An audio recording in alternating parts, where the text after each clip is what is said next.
রাম মন্দিরে প্রধান পুরোহিতের বেতন কত? কি শিক্ষাগত যোগ্যতাই বা লাগে পুরোহিত হতে?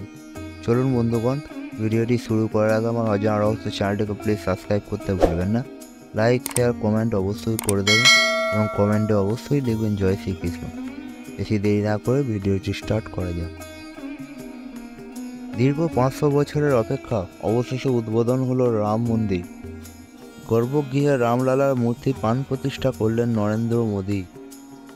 তার সঙ্গে মন্দিরে গর্ভগৃহে উপস্থিত ছিলেন উত্তরপ্রদেশের মুখ্যমন্ত্রী যোগী আদিত্যনাথ, RSS প্রধান মোহন ভগবত ও মন্দিরের প্রধান পুরোহিত।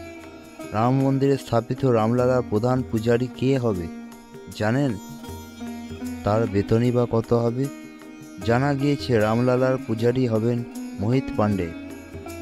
দুধেশ্বরনাথ বৈদ্য বিদ্যাপীঠ থেকে শিক্ষালাভ করেছেন তিনি। 7 বছর সামবেদ নিয়ে পড়াশোনা করেছেন তিনি।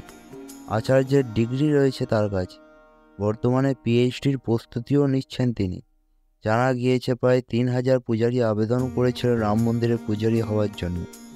তার মধ্যে থেকে বাছাই করা হয় 20 জনকে। সকলেই 6 মাসের প্রশিক্ষণ দেওয়া হচ্ছে। রাম জন্মভূমি ট্রাস্টের তরফে জানা গিয়েছে পূজারীর বয়স 20 থেকে 30 বছরের মধ্যে হতে হবে। তাকে অবশ্যই রাম নন্দনিয়া দীক্ষা নিতে হবে। পূজারী হিসেবে যাকে নিয়োগ করা হবে তাকে গুরুকুল শিক্ষা পদ্ধতিতে শিক্ষিত হতে হবে। রাম মন্দিরে পূজারীদের বেতন বেশ ভালোই। আগে প্রধান পুরোহিতরা 15,000 টাকার বেশি বেতন পেতেন। সহকারী পুরোহিত পেতেন প্রায় 9,000 টাকা। তবে সম্প্রতিও রাম জন্মভূমি ট্রাস্টের তরফে পূজারীদের বেতন বৃদ্ধি করা হয়। বর্তমানে প্রধান পুরোহিত বেতন পাবেন 32,900 টাকা এবং তার সঙ্গে যিনি থাকবেন সহকারী পূজারীরা পাবেন 31,000 টাকা।